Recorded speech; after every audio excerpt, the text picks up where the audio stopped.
প্রিয় ছাত্রছাত্রীবৃন্দ, আশা করি তোমরা ভালো আছো। বিশ্বে করোনা পরিস্থিতিতে তোমাদের লেখাপড়ার অনেক ঘাটতি হয়েছে। এই জন্য আমরা অনলাইনের মাধ্যমে তোমাদের ক্লাস চালু করছি।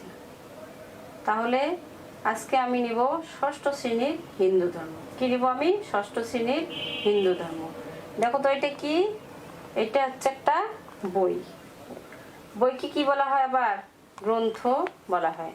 তাহলে গ্রন্থ যদি বলা হয়, তাহলে আমরা আজকে পড়াবো দ্বিতীয় অধ্যায় ধর্মগ্রন্থ।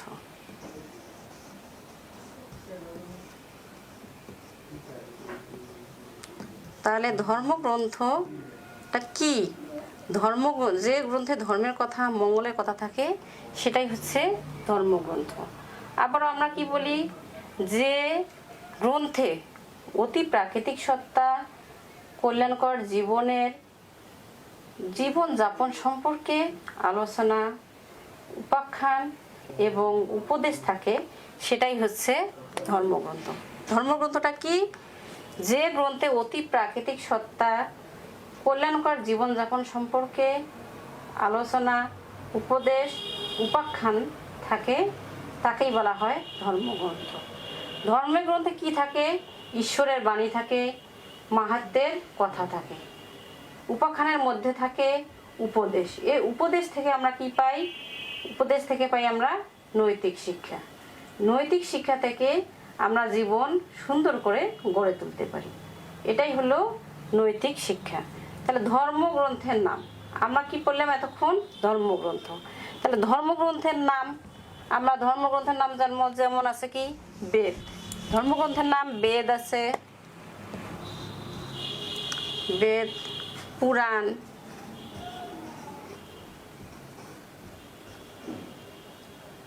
রামায়ণ,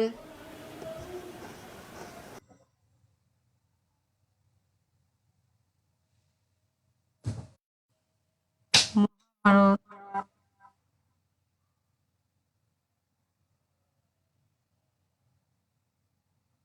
শ্রী শ্রী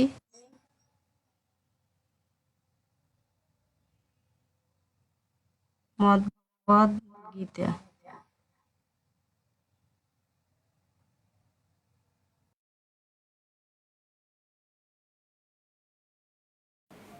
এবং শ্রী শ্রী চণ্ডী। তাহলে দেখো যে কি কি আছে, যে বেদ আছে, পুরাণ আছে, মহাভারত আছে, রামায়ণ আছে, শ্রীমদ্ ভগবদ গীতা এবং চণ্ডী আছে। তাহলে আমরা ধর্মগ্রন্থের কি করলাম? নাম জানলাম। তাহলে আমরা একটু ধর্মগ্রন্থগুলো আমরা স্ক্রিনে দেখি, তোমরা দেখো কি আছে। যেমন আছে বেদ, তারপর দেখা যাচ্ছে এটা হচ্ছে শ্রীমদ্ ভগবদ গীতা, তারপর এটা হচ্ছে পুরাণ। এটা হচ্ছে শিব পুরাণ, কিন্তু পুরাণ বিভিন্ন রকমের হতে পারে। যেমন কি আছে? যে ব্রহ্ম পুরাণ আছে, বিষ্ণু পুরাণ আছে, শিব পুরাণ আছে। তাহলে এখানে আমরা একটা পড়লাম, এটা হচ্ছে শিব পুরাণ। তাহলে আমাদের আদি ধর্মগ্রন্থের নাম কি? আমাদের আদি ধর্মগ্রন্থের নাম হচ্ছে বেদ। আমাদের আদি ধর্মগ্রন্থের নাম হচ্ছে বেদ। দেখো, দেখা যাচ্ছে? এটা হচ্ছে বেদ। তাহলে আমাদের আদি ধর্মগ্রন্থের নাম বেদ। তাহলে আমরা আজকে কি করব? এই অধ্যায়ে বেদ ও শ্রীমদ্ ভগবদ গীতা সম্পর্কে আলোচনা করব। তাহলে এখন আমরা পড়ব বেদ। বেদটা কি? বেদ হিন্দুদের আদি এবং প্রধান ধর্মগ্রন্থ। কি? হিন্দুদের আদি এবং প্রধান ধর্মগ্রন্থ। আর বেদ শব্দের অর্থ কি? বেদ শব্দের অর্থ হচ্ছে জ্ঞান। বেদ শব্দের অর্থ জ্ঞান। জ্ঞান থেকে আমরা কি পাই? আমাদের জীবন হয় পবিত্র, সুন্দর এবং বিচিত্র। তাহলে আমাদের এই জ্ঞান থেকে জীবন হয় সুন্দর, বিচিত্র এবং সুন্দর। এ জ্ঞানে স্রষ্টা ও প্রকৃতি সম্পর্কীয় জ্ঞান। কি? এ জ্ঞানে আছে যে স্রষ্টা এবং কি প্রকৃতি সম্পর্কে জ্ঞান। তা এই যে জ্ঞান, জ্ঞানের কি কখনো শেষ আছে? না, কখনো জ্ঞানের শেষ নেই। জ্ঞান কি এমনিতেই লাভ করা যায়? না, কখনোই এমনিতেই লাভ করা যায় না। তা জ্ঞানের জন্য আমাদের কি করতে হয়? চেষ্টা করতে হয়, সাধনা করতে হয়। এই যে তোমরা পড়াশোনা করো, তোমাদের কি করতে হয়? চেষ্টা করতে হয় না, আবার সাধনাও করতে হয়। তো এই যে সাধনা আমরা যদি করি তাহলে আমরা জ্ঞান অর্জন করতে পারবো। এই যে জ্ঞান, পবিত্র জ্ঞান, জ্ঞানটাকে কি করতে হবে? আমাদের গভীর চিন্তায় ডুবে যাওয়া বা নিমগ্ন হওয়াকে কি বলা হচ্ছে? ধ্যান। ধ্যান কাকে বলা হয়? ধ্যান। যে গভীর চিন্তায় নিমগ্ন বা ডুবে যাওয়াকে বলা হয় ধ্যান। ধ্যানে কি হচ্ছে? জ্ঞান আমরা পাবো। ধ্যান যদি করা হয় তাহলে আমরা জ্ঞান অর্জন করতে পারবো। তাহলে ধ্যান, ধ্যান কি? ধ্যানে সত্যকে জানা যায়। ধ্যানে কি করা যায়? ধ্যানে সত্যকে জানা যায়, সত্যকে জানা যায়। এই সত্যটা কি? সত্যটা হচ্ছে চিরন্তন এবং সনাতন। এ ধ্যানে সত্যকে উপলব্ধি করা যায়। কি করা যায়? সত্যের মধ্যে এইটাকে উপলব্ধি করা যায়। কিসে উপলব্ধি করা যায়? সত্যকে ধ্যানে উপলব্ধি করা যায়। প্রাচীনকালে যারা সত্য দর্শন এবং স্রষ্টার মাহাত্ম্য দর্শন করতে পারতেন তাদেরকে বলা হয় কি? ঋষি। কাকে বলা হয় ঋষি? যারা সত্য দর্শন করতে পারতেন এবং কি করতে পারতেন? স্রষ্টার দর্শন করতে পারতেন, তাকে বলা হয় ঋষি। তাহলে বেদে এই ঋষিগণ পবিত্র লব্ধ এবং কি? শ্রেষ্ঠ জ্ঞান। তাহলে পবিত্র লব্ধ এবং শ্রেষ্ঠ জ্ঞান।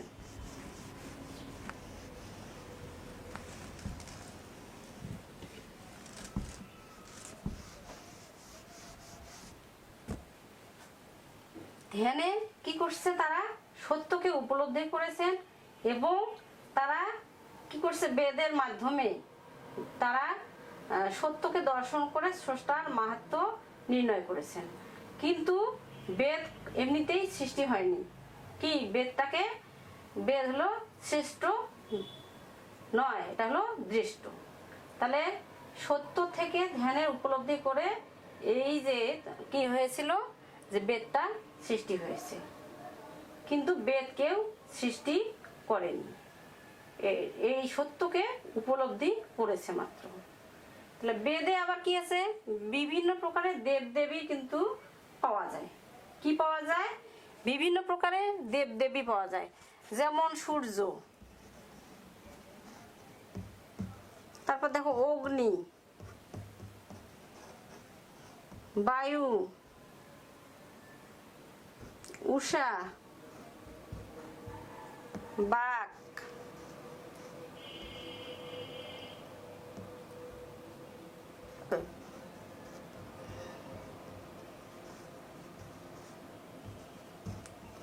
সরস্বতী ইত্যাদি।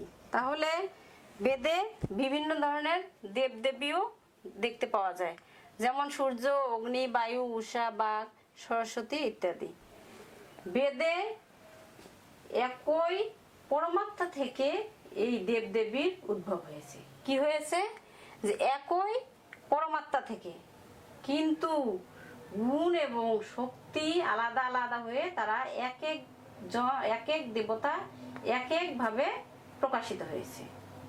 এক এক দেবী এক এক ভাবে প্রকাশিত হয়েছে। যেমন সরস্বতী, সরস্বতী কিসের দেবী? বিদ্যার দেবী। তাহলে তার গুণ আলাদা, শক্তিও আলাদা। এই জন্য এখানে বলা হয়েছে যে এক একজনের এক এক পরমাত্মা থেকে তারা সৃষ্টি, কিন্তু তারা এক একজন এক এক গুণ এবং শক্তির অধিকারী। তাহলে এখানে দেখা কি আছে? দেখা যায় যে অগ্নি, অগ্নিটাও কিন্তু ঠিক কি আছে? অগ্নিটা মানে হচ্ছে আগুন। আগুন এর ক্ষমতা আলাদা, তাহলে গুণ আলাদা, ক্ষমতাও আলাদা। তাহলে এক একজনের গুণ বা শক্তি তারা আলাদা হিসেবে অভিহিত হয়েছে। এই যে কি আছে? বেদের যে দেবদেবী আছে, ঋষিগণ আবার এই দেবদেবীকে 3 ভাগে বিভক্ত করেছেন। কয় ভাগে বিভক্ত করেছেন? 3 ভাগে বিভক্ত করেছেন। আরেকটা কথা আছে যে কি? যে বেদে যে সকল দেবদেবীর নাম উল্লেখ আছে তাদেরকে বলা হয় বৈদিক দেবতা। কি বলা হয় তাদেরকে? বৈদিক দেবতা। বেদে যে সকল দেবদেবীর নাম উল্লেখ আছে তাকে বলা হয় বৈদিক দেবতা।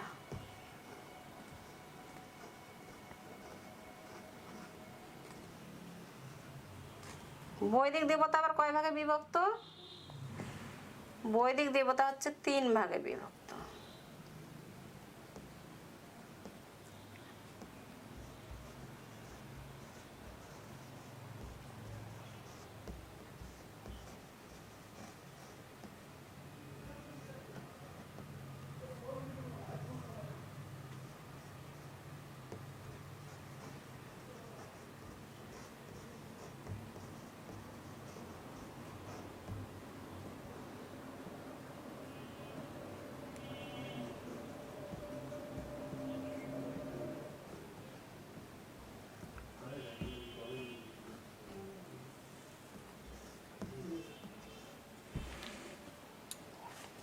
তাহলে স্বর্গের দেবতা, স্বর্গের দেবতাটা কি? যে সকল দেবতার ক্ষমতা বোঝা যায় তারা কখনো পৃথিবীতে আসে না, তাদেরকে বলা হয় স্বর্গের দেবতা। তাহলে স্বর্গের দেবতাটা কি? যেমন হচ্ছে সূর্য,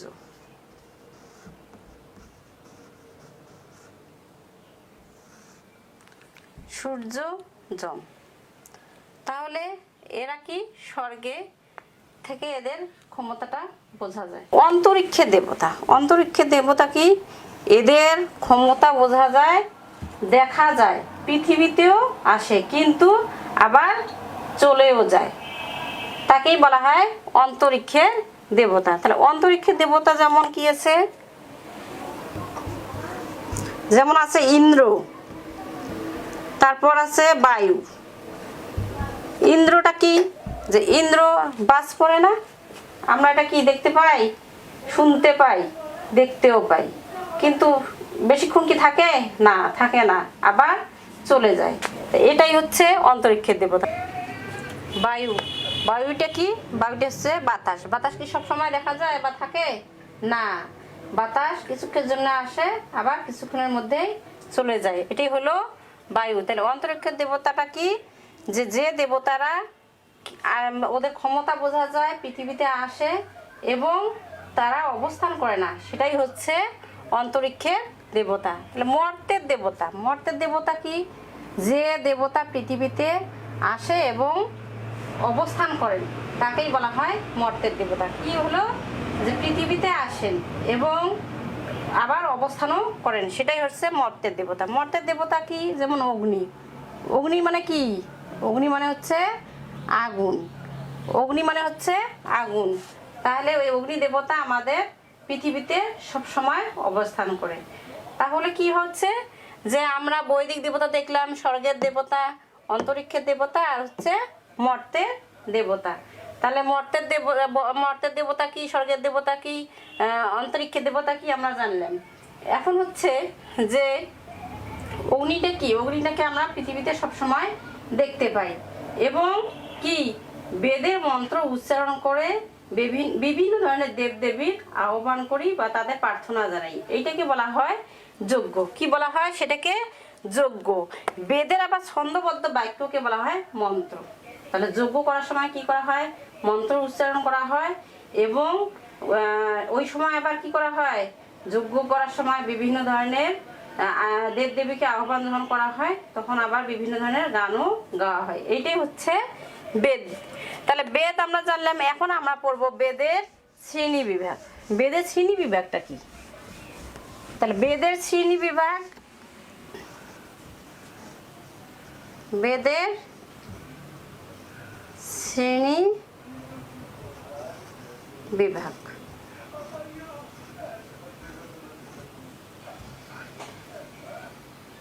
বিষয়বস্তু এবং রচনার রীতির উপর ভিত্তি করে আমার বেদকে বিভক্ত করেছেন মহর্ষি কৃষ্ণ দ্বৈপায়ন। কে করেছেন? মহর্ষি কৃষ্ণ দ্বৈপায়ন। এই যে শ্রেণী বিভাগ করেছেন তাই এই জন্য তাকে বলা হয় বেদব্যাস। কি বলা হয় তাকে? বেদব্যাস বলা হয়। তাহলে এই যে বেদব্যাস, তাহলে আমরা একটা ছবি দেখবো এখন। দেখো, একটা আমরা ছবি দেখব। ছবিটা কার দেখো, ইনি হচ্ছেন মহর্ষি কৃষ্ণ দ্বৈপায়ন। ইনি বেদের শ্রেণী বিভাগ করেছেন, আর শ্রেণী বিভাগ করেছেন জন্য এনাকে বলা হয় বেদব্যাস। তাহলে বেদ কয় ভাগে বিভক্ত? বেদ হচ্ছে 4 ভাগে বিভক্ত। বেদ কয় ভাগে বিভক্ত? বেদ হচ্ছে 4 ভাগে বিভক্ত। কি কি?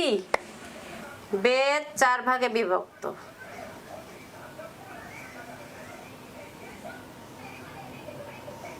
ঋগ্বেদ, ঋগ্বেদ, তারপর হচ্ছে সামবেদ,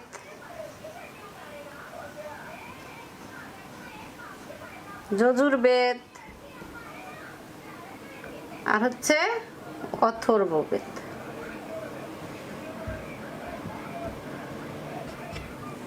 বেদ কয় ভাগে বিভক্ত? বেদ হচ্ছে 4 ভাগে বিভক্ত। তাহলে ঋগ্বেদ, ঋগ্বেদে কি আছে? যে স্তুতি ও প্রার্থনামূলক মন্ত্র। তো স্তুতিটা কি? স্তুতিটা হচ্ছে প্রশংসা করা। স্তুতি হচ্ছে প্রশংসা করা। তাহলে আর প্রশংসা করা যদি হয়, প্রার্থনাটা কি? কোনো কিছু চাওয়া। প্রার্থনাটা হচ্ছে কোনো কিছু চাওয়া। আমরা বিভিন্ন দেবদেবীর কাছে বিভিন্ন ধরনের যে চাই, জিনিস চাই, সেটাই হচ্ছে আমাদের ঋগ্বেদ। তা কি চাই আমরা দেবদেবীর কাছে? অনেক কিছুই চাই। যেমন লক্ষ্মী দেবী, লক্ষ্মী দেবীর কাছে কি চাই আমরা?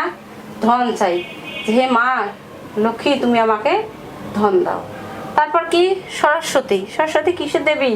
সরস্বতী হচ্ছে বিদ্যার দেবী। মা সরস্বতীর কাছে আমরা কি চাই?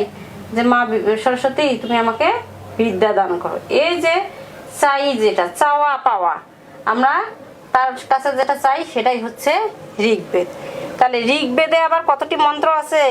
ঋগ্বেদে আছে 10,472টি মন্ত্র আছে। কয়টি মন্ত্র আছে ঋগ্বেদে? 10,472টি মন্ত্র আছে।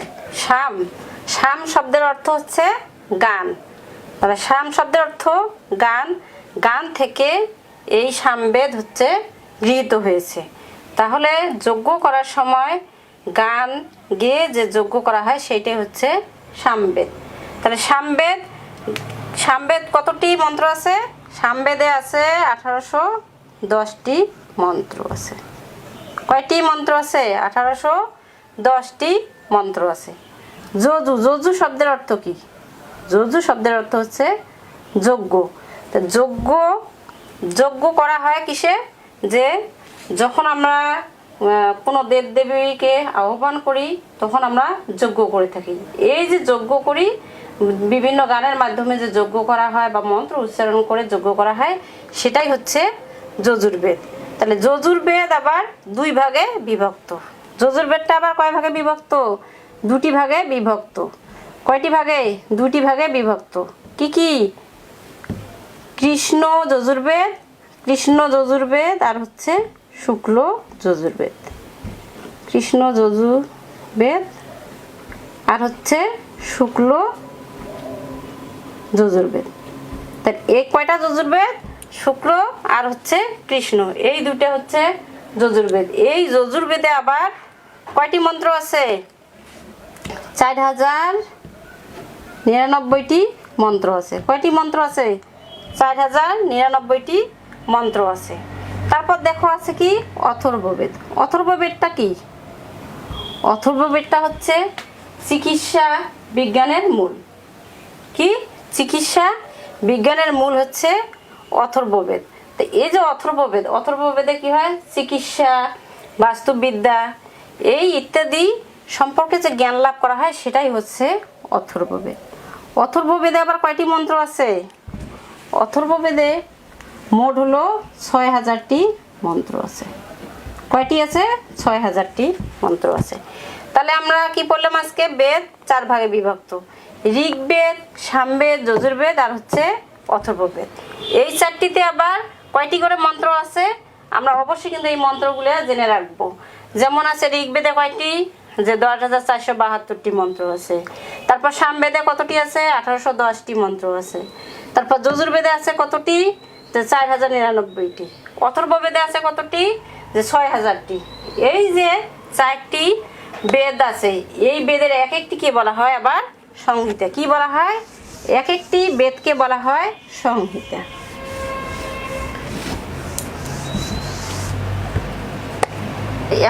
এক একটি বেদকে বলা হয় সংহিতা। সংহিতা আবার সংহিতা আবার 4 ভাগে বিভক্ত। কি? ঋগ্বেদ সংহিতা,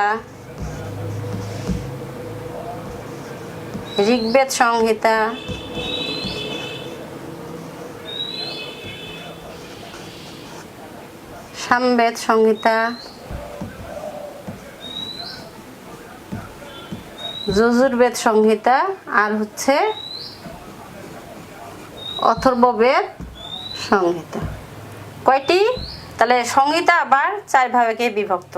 ঋগ্বেদ সংহিতা, সামবেদ সংহিতা, যজুর্বেদ সংহিতা, আর হচ্ছে অথর্ববেদ সংহিতা। তাহলে আমরা আজকে কি পড়লাম? বেদ সম্পর্কে জানলাম। তাহলে বেদের কয়টি ভাগে বিভক্ত? 4টি ভাগে বিভক্ত। আবার বেদ কি, তারপর হচ্ছে যে ধর্মগ্রন্থ কি, আমরা আজকে বেদ পাঠ করে এগুলো জানলাম। তাহলে বেদের শিক্ষা ও গুরুত্ব কি আছে? যে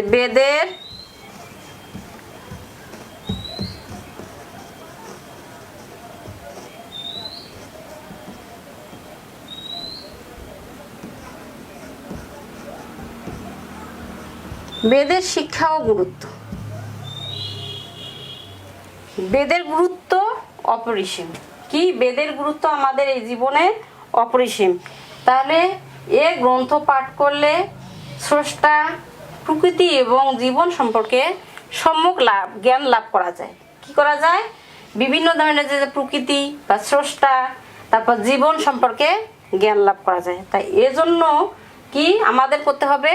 যে বেদ পাঠ করতে হবে। বেদ পাঠ করলে আমাদের জীবন সুন্দর এবং সার্থক হবে। তাহলে আমরা সকলে কি করব? বেদ পাঠ করব, বেদের শ্রেণী বিভাগ করব, তাহলে আমাদের কি হবে? জ্ঞান লাভ হবে। তাহলে আমরা আজকে ক্লাসে কি পড়লাম? যে বেদ সম্পর্কে আমরা আজকে জানলাম। এর পরবর্তী ক্লাসে আমরা তোমাদের পড়াবো শ্রীমদ্ ভগবত গীতা। তাহলে তোমরা সকলে সুন্দর সুস্থ থাকবে, ভালো করে পড়াশোনা করবে, স্বাস্থ্যবিধি মেনে চলবে এবং তোমরা সামাজিক দূরত্ব বজায় রাখবে এবং যখন তোমরা বাইরে যাবে অবশ্যই মাস্ক ব্যবহার করবে। ধন্যবাদ।